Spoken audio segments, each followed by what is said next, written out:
Hello friends, कैसे हो आप सब। वेलकम मेरे YouTube channel smart math classes में। मैं संजय तंवर लेके आए हैं बेटा हम 10th क्लास की ट्रायंगल से एक वीडियो।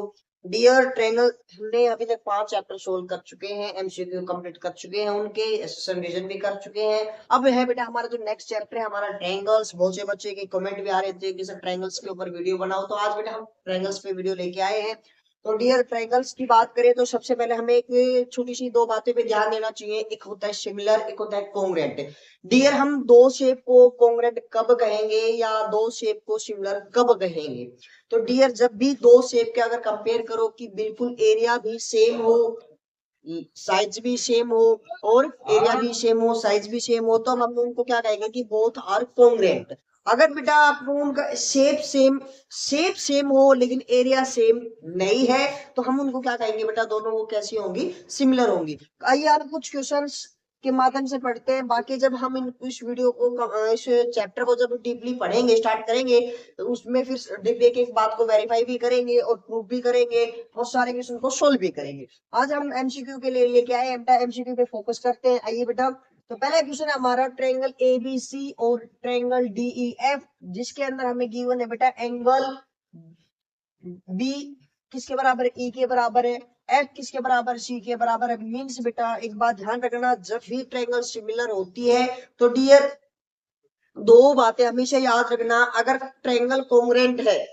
अगर ट्रायंगल कोंग्रुएंट है तो उसके प्रत्येक कोरस्पोंडिंग साइड्स इक्वल होती है, कोरस्पोंडिंग एंगल्स भी इक्वल होते हैं, कोरस्पोंडिंग साइड्स भी इक्वल होती है। ठीक है। दूसरा बात क्या है बेटा, सिमिलर। अगर हम बात करें ट्रायंगल सिमिलर की, अगर ट्रायंगल सिमिलर होंगी तो क्रॉसपोंडिंग एंगल्स बराबर होंगे और उनके जो क्रॉसपोंडिंग साइड्स है वो आपस में क्या होंगी बेटा, प्रोपोर्शनल होंगी। अगर प्रोपोर्शनल का मतलब है कि मल्टीपल में मिलेगी, एक साइड उसका डबल है, ट्रिपल है, 3 टाइम है, 4 टाइम है, इस प्रकार से मल्टीपल में मिलेगी, तो वो ट्रायंगल क्या होगी, सिमिलर होगी। अब बात करते हैं बेटा, ध्यान दीजिए कि भी क्रॉसपोंडिंग एंगल्स, अगर ये दोनों ट्रायंगल्स को मैं सिमिलर बोल रहा हूं तो क्रॉसपोंडिंग का मतलब है कि फर्स्ट जो है एंगल ए है वो डी के बराबर है, बी है वो ई के बराबर है, सी है वो एफ के बराबर है। तो डियर एक बात हमने कह दी, बी ई के बराबर है, ओके, एफ सी के बराबर, ओके, दो एंगल बराबर है। तो डियर दो एंगल बराबर है और साथ में हमें क्या दिया हुआ है कि भाई एक साइड है ए बी, यानी कि इसकी साइड ए बी है और इसकी साइड जो डी है वो इसकी साइड से 3 टाइम है, मींस मल्टीपल में है, 3 टाइम में है, तो ट्रायंगल क्या होगी, सिमिलर होगी। तो डियर एक बात हमेशा याद रखना कि दो शेप जब कॉन्ग्रुएंट है तो वो सिमिलर भी होंगी।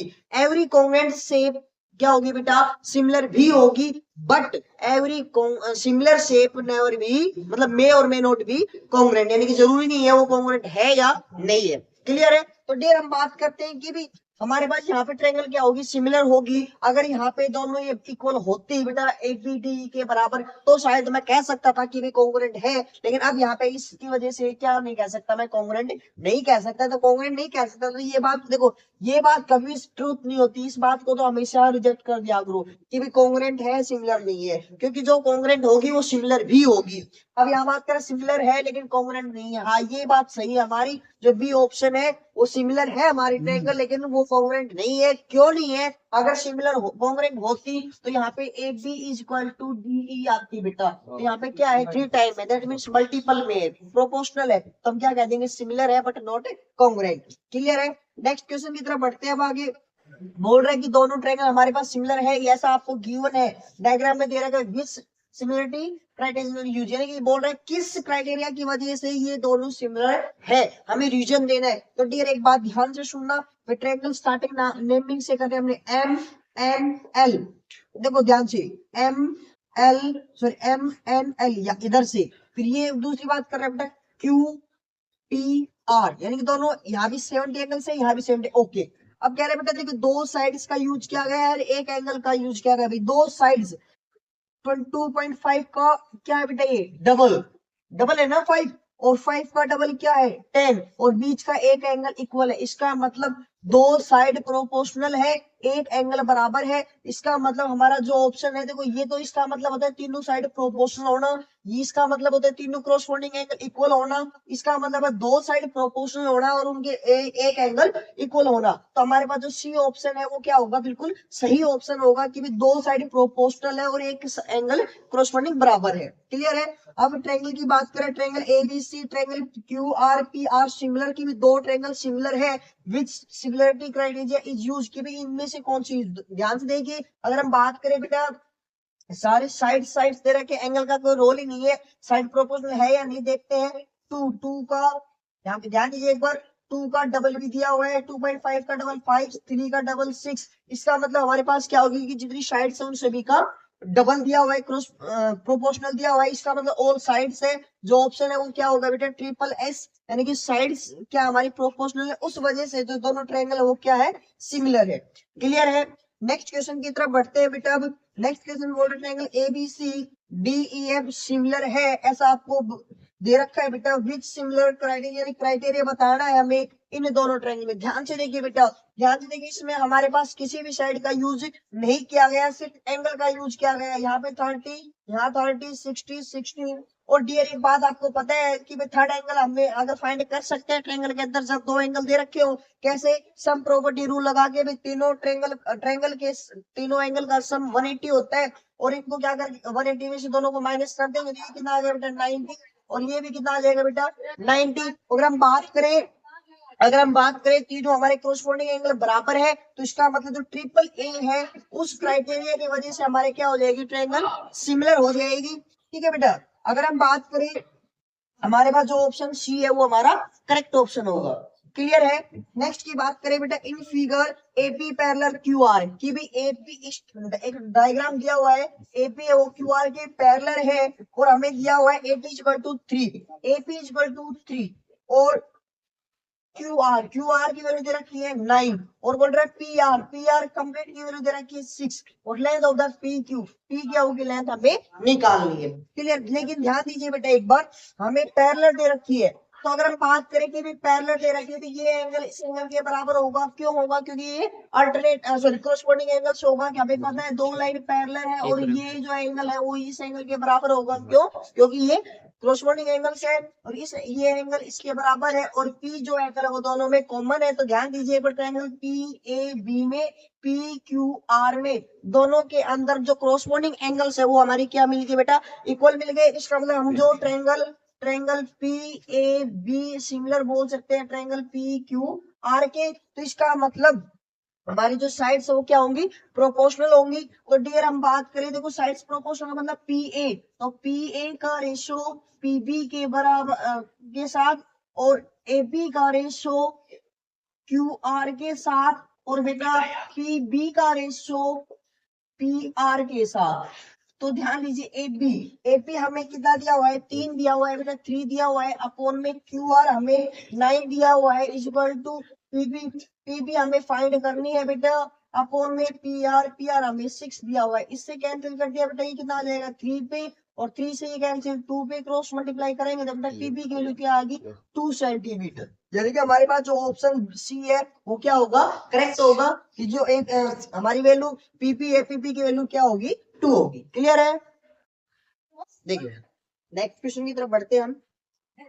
इन गिवन फिगर डायग्राम दिया गया है आपको, और बोल रहे हैं ट्रायंगल ओडीसी सिमिलर है triangle OAB, angle BOC, angle BOC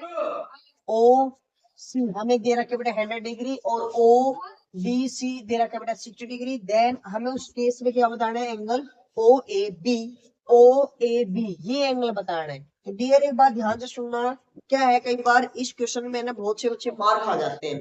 क्यों, कैसे खा जाते हैं, कि भाई हमें कुछ क्वेश्चंस में ऐसा दिया होता है कि भी एपी पैरेलल डीसी, इस केस में अलग आंसर होगा इसका, और इस केस में अलग आंसर होगा। ध्यान दीजिए शेप ले मिलेगी आपको। कई बार क्या कहता है, अगर आपको ये एपी पैरेलल डीसी बोलता है, सपोज कीजिए, तो हमारे पास ये जो एंगल बनेगा इस प्रकार का, यानी कि जो ये एंगल इसके बराबर, क्योंकि अल्टरनेट एंगल की वजह से, और ये इसके अल्टरनेट की वजह से। कब होगा? जब ये दोनों पैरेलल दे रखी हो, लेकिन हमें पैरेलल नहीं दे रखी बेटा। अब हमें क्या दे रखी है?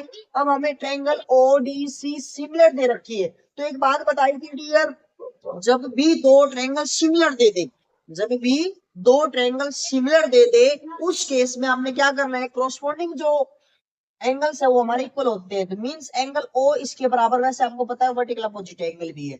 एंगल डी, जो एंगल डी है वो एंगल ए के बराबर, यानी कि यहाँ पे ये जो एंगल है वो इसके बराबर है, 60 के बराबर है। और एंगल जो सी है, ध्यान दीजिए एक बार, वैसे हमारा जो मेन जो मकसद था एंगल ओ ए बी, वो हमारा क्लियरली साफ साफ यहाँ से सोल्व हो भी चुका है। अगर कई बार क्वेश्चन ये इसकी बजाय ये पूछ ले तो हम कैसे निकालेंगे? तो बेटा एंगल जो सी है वो सी कैसे निकालेंगे? ध्यान से देखिए, सबसे पहले हम बात करें इन दोनों एंगल की। ये दोनों एंगल का सम क्या होगा? 180 होगा। क्यों होगा? क्योंकि दोनों एक लीनियर पेयर एंगल है बेटा, दोनों का सम 180 होगा। तो 100 ये कितना आ गया बेटा? 80, और ये 60, 80, 140, तो ये कितना आ जाएगा? 40। तो ये 40 है तो बेटा ये भी 40 आ जाएगा। जिस प्रकार से आपसे क्वेश्चन में पूछा जाए आप उस हिसाब से उसको बता दीजिए। अब हमारे पास एंगल ओ ए बी था, आप डायरेक्ट यहाँ पे 60 के ओ ए बी 60 आ गया था। ऑप्शन जो सी हमारा करेक्ट है। ठीक है बेटा, अगर एक बी पूछता है तो बी बता दीजिए, सी पूछता है तो सी बता दीजिए। क्लियर है? अगर यही इसी क्वेश्चन में अगर पैरेलल का केस होता, उसमें ध्यान देना, उसमें अल्टरनेट वाला कॉन्सेप्ट यूज होगा। यहाँ पे ट्रायंगल सिमिलर है तो सिमिलर वाला कॉन्सेप्ट यूज होगा, इस बात को जरूर ध्यान देना। नेक्स्ट क्वेश्चन है बेटा, इन द गिवन फिगर, क्योंकि हमारे पास डायग्राम दिया हुआ है डीई पैरेलल बीसी। ध्यान दीजिए बेटा, जब चैप्टर हमने पढ़ा था ट्रायंगल के अंदर एक ट्रायंगल के अंदर एक साइड्स, इसको क्या करें? इंटरसेक्ट करिए दो साइड्स को, तीसरी के पैरेलल हो तो हमने बाय बीपीटी यानी कि बेसिक अप्रोक्सीमेटी थ्योरम, जिसने थेल्स थ्योरम से जाना जाता है, तो क्या उन्होंने क्या कहा था बेटा कि भी एडी का रेशो बीडी के साथ और ए ई का रेशो इसी के साथ, दैट मीन्स 1.2 अपॉन में, इसको अज्यूम कर लिया बेटा मैंने x is equal to 1.8 upon में 5.4। पॉइंट से बेटा ये पॉइंट ये पॉइंट कैंसिल हो गया, इससे कैंसिल कर दो बेटा 1 बाई कितना हो गया? ये 3 पे क्रॉस मल्टीप्लाई कर दी, कितना हो जाएगा बेटा? 3.6। जो हमारा डी ऑप्शन है वो क्या होगा? बिल्कुल सही ऑप्शन होगा, करेक्ट ऑप्शन होगा 3.6 सेंटीमीटर। क्लियर है? नेक्स्ट क्वेश्चन देखिए बेटा, याद कीजिए जब आपने एनसीईआरटी का क्वेश्चन किया था और लास्ट के जो 2-3 पार्ट किए थे, इस प्रकार के क्वेश्चन आए थे ट्रेपेजियम के, तो हमने क्या किया था? इनको मिलाया था, तो हमने उसको प्रूफ किया था। ये हमारा बड़ा कॉन्सेप्ट होगा, यानी कि बड़े क्वेश्चन को सोल्व करने का कॉन्सेप्ट है। जब कभी भी इस प्रकार से क्वेश्चन आपको पूछ लिया जाए कि भी दो साइड इधर की दे दी, इसकी एक साइड दे दी, एक को निकालना है, तो सेम वही कॉन्सेप्ट यूज करोगे कि भी D E upon E A is equal to C F upon F B. बिल्कुल वही कॉन्सेप्ट यूज करोगे तो आप पीपीटी में यूज करके आए थे, इसका रेशो और इसका रेशो। देखिए बेटा, यहाँ है बेटा हमारे पास 4.8 अपॉन में 3 इज इक्वल टू, ये हमारे पास x अपॉन में ये हो गया बेटा 1.5। अगर हम बात करें इससे कैंसिल 1 पॉइंट किस पे कैंसिल हो गया बेटा? 6 पे कैंसिल हो गया। क्रॉस मल्टीप्लाई करे तो x की वैल्यू क्या आ जाएगी? 2.40। 2.40 का मतलब 2.4। क्लियर है बेटा? तो हमारे पास आंसर क्या आ गया इसका? 2.4। जो बी ऑप्शन है वो हमारा करेक्ट ऑप्शन होगा। क्लियर है? आई होप ये बात समझ में आई होगी आपने। नहीं आई तो बेटे एक बात देखो, जब कई बार क्या होता है हम कई बार क्वेश्चन को थोड़ा रनिंग में कर देते हैं ना, तो बच्चे सोचते हैं कि हमारे समझ में नहीं आया। नहीं बेटा, जब आप क्या करो, तुरंत उस वीडियो को थोड़ा सा पीछे बैक करो, उस क्वेश्चन को फिर से देखो, फिर भी अगर समझ में नहीं आया तो कमेंट करके आप जरूर बता सकते हो। तो नेक्स्ट क्वेश्चन है बेटा, नेक्स्ट इन फिगर हमारे पास ए बी पैरेलल डीसी है कि भी ए बी और पैरेलल डीसी है, और बी और डी का रेशो 1/2 दिया गया है। देन ए की वैल्यू बताइए। डी अगर आपको ये भी बात ध्यान हो, ये भी हमारा एनसीईआरटी का कॉन्सेप्ट है। लास्ट में जो क्वेश्चन किया था हमने, अगर इस प्रकार का केस आपको मिल जाए कि भाई ट्रेपेजियम के इंटरसेक्ट कर दो इस प्रकार से, देखो मैं इसको कर रहा हूं यहाँ से बेटा, अगर ट्रेपेजियम की इस प्रकार से ये लीजिए और इसके डायगोनल्स इंटरसेक्ट करवा दो बेटा, ए बी सी डी, ये पॉइंट ओ, तो डियर ध्यान देना जो डायगोनल का जो रेशियो है दैट मींस ए ओ का रेशो ओसी के साथ और बीओ का रेशो ओडी के साथ अगर बेटा आप वो क्या रहेंगे, इक्वल रहेंगे। किस केस में, जब एबीसीडी आपके पास क्या हो, या तो पैरेलल ट्रेपेजियम हो या ट्रेपेजियम के साथ साथ, अगर ट्रेपेजियम दे रखे तो अच्छी बात है, नहीं भी अगर ये भी बात दे रहा है कि एपी पैरेलल डीसी, मतलब ये एपी पैरेलल डीसी के तो भी वो एक ट्रेपेजियम है। तो इसका मतलब हम चेक निकालते हैं बेटा, एओ की वैल्यू दे दी हमारे पास 2a माइनस 1 अपॉन ओसी की वैल्यू दे दी बेटा a plus 3 is equal to BO upon OD की वैल्यू दे दी 1/2। तो बेटा 1/2 क्रॉस मल्टीप्लाई कर दिया, ये हो जाएगा 4a minus 2 is equal to a plus में 3 2 इधर गया बेटा, a इधर आ जाएगा, प्लस का a इधर आके माइनस हो जाएगा, 4a minus a 3a is equal to, ये उधर जाके बेटा प्लस में हो जाएगा, 3 प्लस में 2 क्या होगा बेटा 5, a की वैल्यू आ गई 5 अपॉन में 3। तो हमारे पास जो a की वैल्यू है वो क्या आ गई बेटा 5 5 अपॉन में 3, जो ऑप्शन सी है। डियर नेक्स्ट जो क्वेश्चन है, नेक्स्ट क्वेश्चन का कॉन्सेप्ट हमने अभी तक जितने 9 क्वेश्चन किए उसी के अंदर हमने सोल्व किया भी है। देखते हैं कि आप इस क्वेश्चन को सोल्व कर पाते हो या नहीं कर पाते। क्या अगर इसका कॉन्सेप्ट हमने अगर आपने इसको बिल्कुल डीपली देखा होगा तो आप इस क्वेश्चन को सोल्व कर पाओगे। तो डियर इसको सोल्व करके कॉमेंट में मेरे को आंसर इसका जरूर बताना। क्लियर है? आई होप आपको वीडियो समझ में आई होगी। Thank you.